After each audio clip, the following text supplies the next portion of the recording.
अस्सलाम वालेकुम। आज मैं आपको एक छोटी बच्ची की बहुत ही खूबसूरत 1 साल की बच्ची की फ़्रॉक के स्टिच करना सिखाऊंगी। ये मैंने पिछले एक फ़्रॉक सी थी जिससे ये कुछ कपड़ा बच गया था, तो कुछ मैं उसके साथ और थोड़ा सा लाकर ये 2 पीसेस हैं इस वजह से, तो इसकी फ़्रॉक की स्टिचिंग करूँगी। सबसे पहले ये जो पीस था इसकी मैं चोली उतार लूँगी। चोली तकरीबन मैं 12 इंच उतारूँगी। ये पूरे अर्ज़ में ही है, बहुत ज़्यादा चौड़ी चोली नहीं उतारूँगी, पूरे अर्ज़ में ही इसको इस तरह से उतार लूँगी। ये अगली और पिछली दोनों हैं।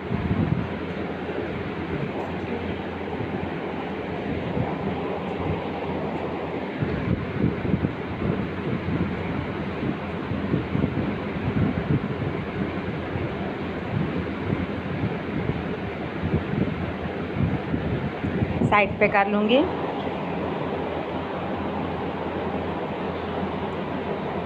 अब मैं ये जो दूसरा पीस है इससे मैं तकरीबन 11 इंच चौड़ी उतार लूँगी। ये 11 इंच इस तरह से है कि 5.5 इंच चौड़ी जो है वो मैं फ्रिल लगाऊंगी और पूरे अर्ज़ में ही लगाऊंगी। इसको मैं 2 हिस्सों में डिवाइड कर लूँगी, एक अगली और एक पिछली।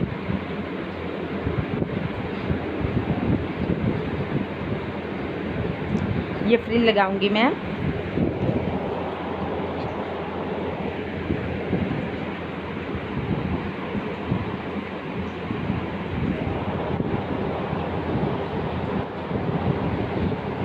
इनको मैं साइड पे कर लूँगी, चोली और फ्रिल दोनों को। अब ये पीस मैं साइड पे कर दूँगी जो एक्स्ट्रा है ये डिज़ाइनिंग के लिए। अब ये एक पीस था जो कि तकरीबन ये 8 इंच चौड़ा है। ये 8 इंच चौड़ा है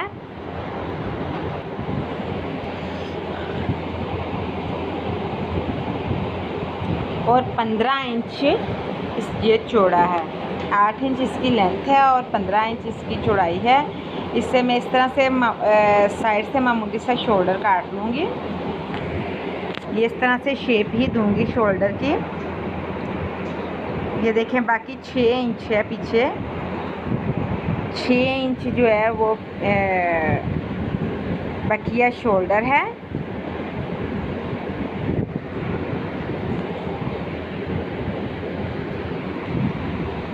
ये आप देख सकते हैं इतना चौड़ा है।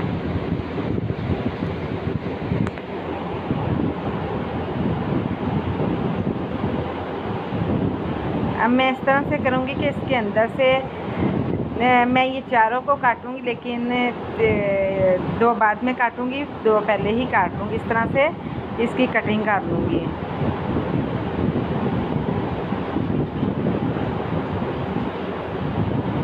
और नेक की भी कटिंग कर लूँगी। ये आप देख सकते हैं कि ये जो शोल्डर है इसके सेंटर से मैंने किस तरह से ये 2-2 पीसेस अलहदा कर लिए हैं। पिछले से के भी इसी तरह मैं ये रख कर ऊपर अलहदा कर लूँगी, लेकिन बटन पट्टी बनाने के बाद उसके सेंटर से भी कटिंग करूँगी और साइडों से भी इसी तरह कटिंग करूँगी। ये देख सकते हैं आप, दोनों हिस्सों से ये मैं कटिंग कर लूँगी। ये देखिए, इसकी मैं सेंटर से भी कटिंग करूँगी और बटन पट्टी बनाने के बाद जो है वो मैं बाकी कटिंग भी कर लूँगी। अब मैं ये 2 फ्रिल्स काटूँगी। ये तकरीबन 3.5 इंच चौड़ा पीस है। इसको मैं इस तरह से कटिंग कर लूँगी, जिस तरह से हम स्लीव्स काटते हैं इस तरह से कटिंग कर लूँगी और सेंटर में निशान लगा लूँगी। ये पूरे इसको फोल्ड करके मैंने इसके निशान लगा लिया है।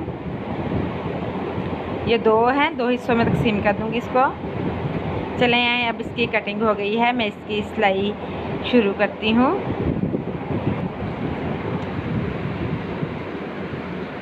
सिलाई शुरू करने से सबसे पहले मैं इस पे गोटी लगा लूँगी इस तरह से।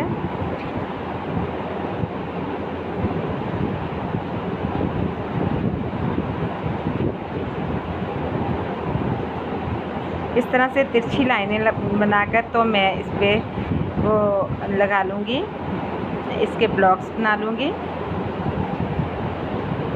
पहले मैं सारी लाइनें इसी डिस्टेंस से सारी लाइनें लगा लूँगी, जो कि इसी डिस्टेंस से लगा रही हूँ। ये सारी लाइनें मैं इसी डिस्टेंस से लगाती जाऊँगी।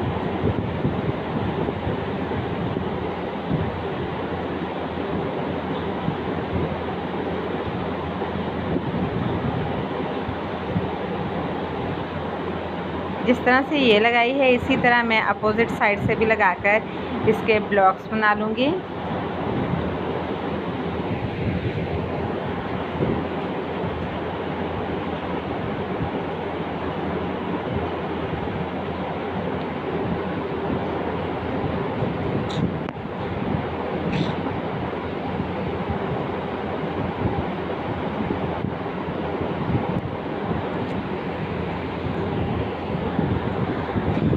मैं इस तरह से करूँगी कि जो फ्रिल्स काटी थी इसके आगे से मैं फ़ोल्ड कर लूँगी।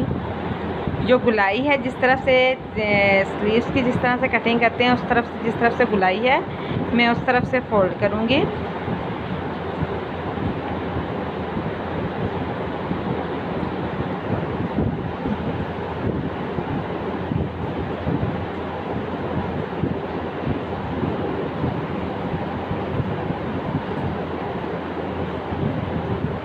बारीक बारीक इसको फोल्ड कर लूँगी, दोनों फ्रिल्स को ही।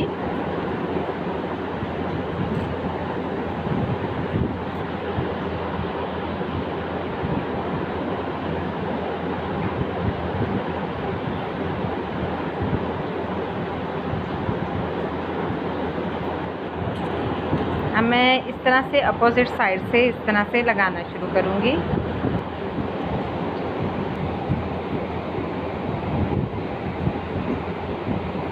हमें इस जो फ्रिल को फोल्ड किया था उसी के आगे भी इस तरह से ये मशीन की मदद से ही लगा लूँगी।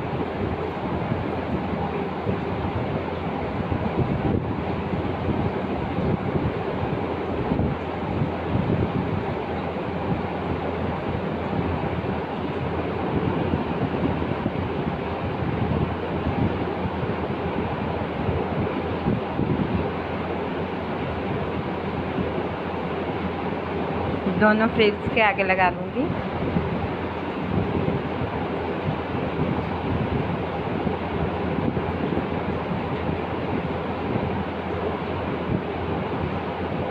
इस तरह से मैं मुकम्मल इसके ब्लॉक बना लूँगी। ब्लॉक बनाने के बाद ये जो पिछले हिस्सों को भी मैंने उसी तरह कटिंग कर ली है, जिस तरह से मैंने अगले हिस्सों को साइडों से काटा था। सेंटर से काटने के बाद मैंने कटिंग कर ली थी, तो अब इनको मैं जोड़ लूँगी आपस में।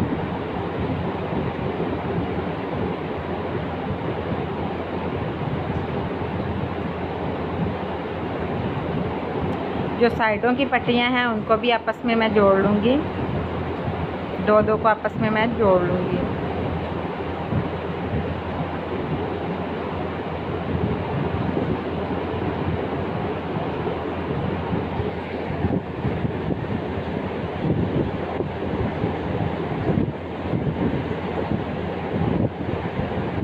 ये देख सकते हैं आप,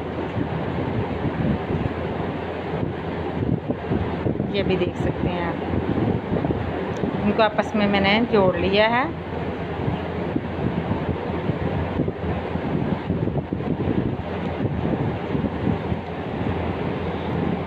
अब जो फ्रिल है इस पे मैंने लंबे बखिए की सिलाइयाँ लगा लूँगी, दो ताकि चुन्नट बना सकूँ।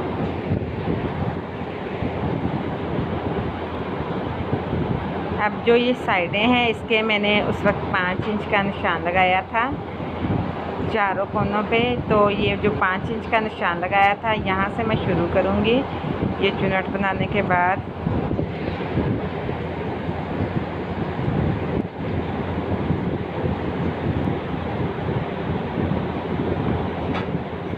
अब इस फ्रिल को ये जो साइडों की मैंने पीसेस उतारे थे उसके साथ जोड़ लूँगी।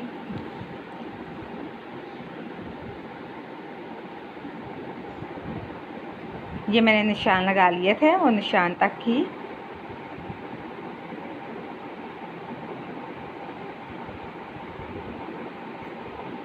सेंटर का निशान भी मैंने फ्रिल के अंदर लगाया था, वो सेंटर की सिलाई के ऊपर रखकर। तो जो नीचे से मैंने थोड़ा सा छोड़कर निशान लगाया था, तो उस तक मैं करके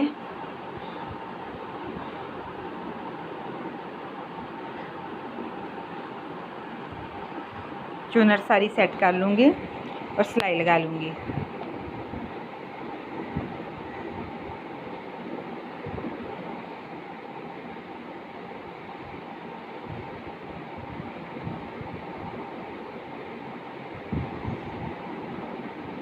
इसी तरह मैं दूसरी से तरफ की भी लगा लूँगी। दूसरी तरफ लगाने के बाद इस जो साइड की जिस पे साथ मैंने फ्रिल लगाई थी, उसको मैं सेंटर वाले हिस्से से जोड़ लूँगी।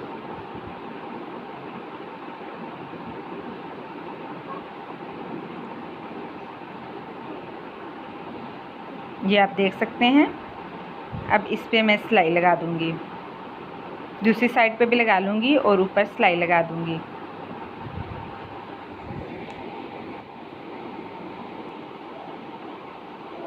किनारे पे मैं सिलाई लगा दूँगी।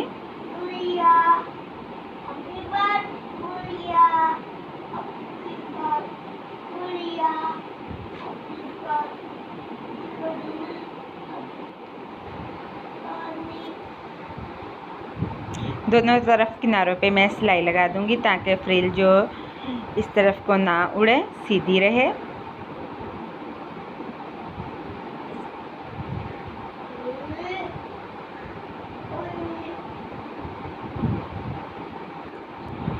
अब मैं इस तरह से करूँगी कि ये फ्रिल को ऊपर से उठा के तो इसके नीचे जो शोल्डर है उस पे मैं पाइपिंग लगा लूँगी।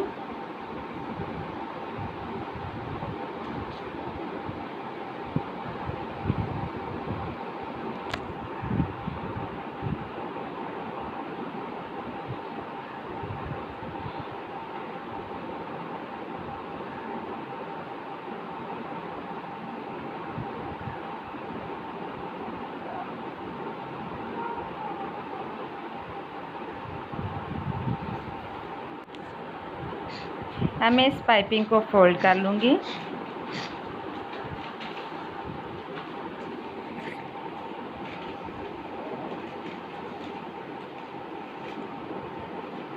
दूसरी साइड पे भी इसी तरह से मैं पाइपिंग लगा लूँगी। दोनों शोल्डर्स पे पाइपिंग लगाने के बाद मैंने ये चोली जो है इसको चुन्नट डालकर 2 सिलाइयाँ लगाई हैं लंबे बखिए की। तो इसको चुन्नट डालकर इसके साथ अटैच कर लूँगी। दोनों अगले और पिछले हिस्से के साथ अटैच कर लूँगी इसको दोनों को। ये बहुत ही खूबसूरत फ्रॉक, फैंसी फ्रॉक है। उम्मीद करती हूँ आप इसको ज़रूर ट्राई कीजिएगा। इसको आप गोटा ना भी लगाएं तो वैसे भी सिंपल भी कर सकते हैं।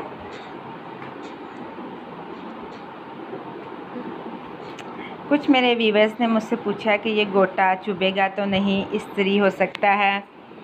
ये इस्त्री भी हो सकता है और चुभेगा भी नहीं। पहले दौर में जो गोटा आता था उसमें मेटल की तार होती थी, जिसकी वजह से वो चुभता भी था और ब्लैक भी हो जाता था। लेकिन अब जो गोटा आ रहा है वो प्लास्टिक की तार वाला है, ना तो ये चुभता है और ना ही ये ब्लैक होता है। ये इसकी शाइन इसी तरह रहती है और आप चाहें तो वॉशिंग मशीन में भी इसे वॉश कर सकते हैं। जैसे पिछले हिस्से की चोली लगाई है इसी तरह मैं अगले हिस्से की भी चोली लगा लूँगी। अगली और पिछली दोनों चोलियाँ लगा ली हैं। अब मैं इस तरह से करूँगी कि इस फ्रॉक की फिटिंग की सिलाई लगा लूँगी। ये देख सकते हैं अब मैंने 1-1 इंच ही इसे अंदर रखा है, बाकी मैंने बाहर ही इसका रखा हुआ है इसकी चौड़ाई। इस तरफ से तिरछा थोड़ा सा, इसी तरह मैं दूसरी साइड की भी लगा लूँगी। नीचे लगाने के लिए जो 5.5 इंच की मैंने फ्रिल काटी थी उसको मैंने दोनों तरफ से बंद करके उसको ऊपर से मामूली सा बारीक सा फोल्ड करके उस पर भी मैंने गोटी लगाकर 2 सिलाइयाँ चुन्नट के लिए लगा ली हुई हैं।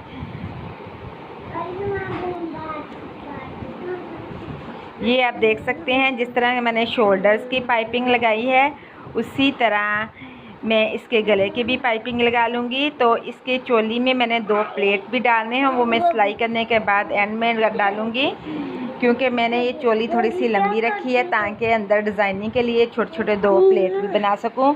अब मैं पहले फ्रिल लगा लूँ इस पर।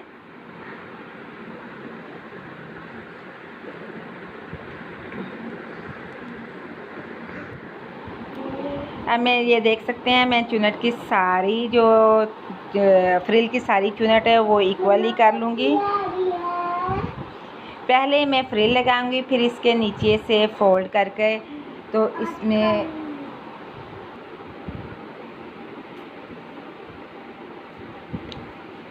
इसके इसी तरह मैं इक्वल चुनट कर करके तो इसकी सारी मैं फ्रिल लगा लूँगी।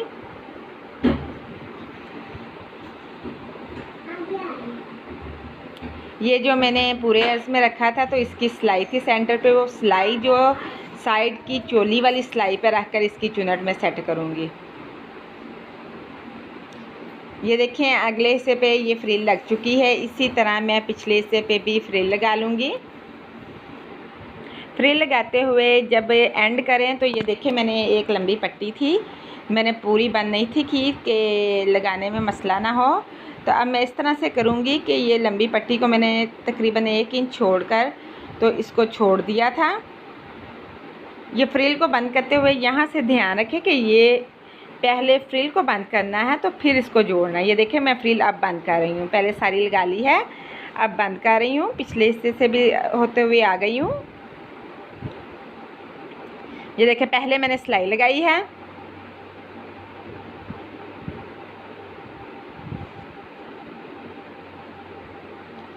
सिलाई लगाने के बाद अब फिर मैं दोबारा से इसे वहाँ से सेट कर दूँगी। पहले मैंने इसको फ्रिल को बंद किया है, अब ये चुनट बनाकर इसके यहाँ से मैं इसकी सिलाई लगा दूँगी। अब मैं नीचे से भी फोल्ड करके तो इसके ऊपर गोटी लगा दूँगी।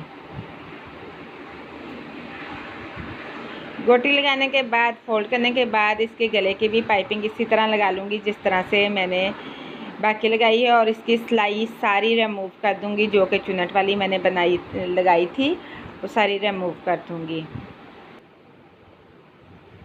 अब मैं इसके पाइपिंग लगा रही हूँ, पाइपिंग खींच कर लगाकर इसे फोल्ड कर दूँगी ऊपर को।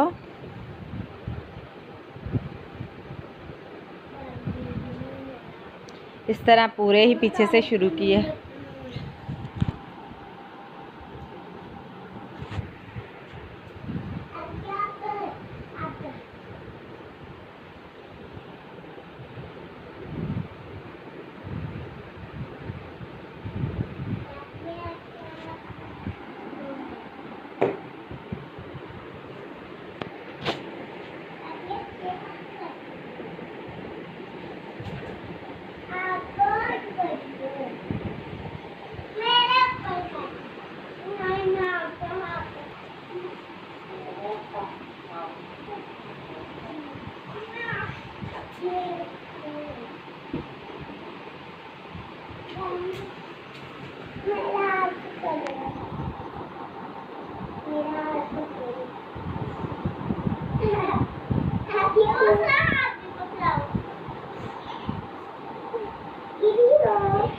इसे मैं फोल्ड कर लूँगी।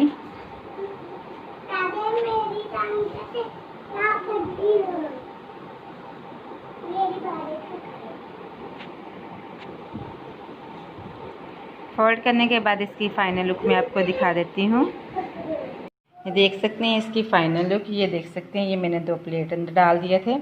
मैं चाहती हूँ इनकी वीडियो नहीं मैं बना सकी।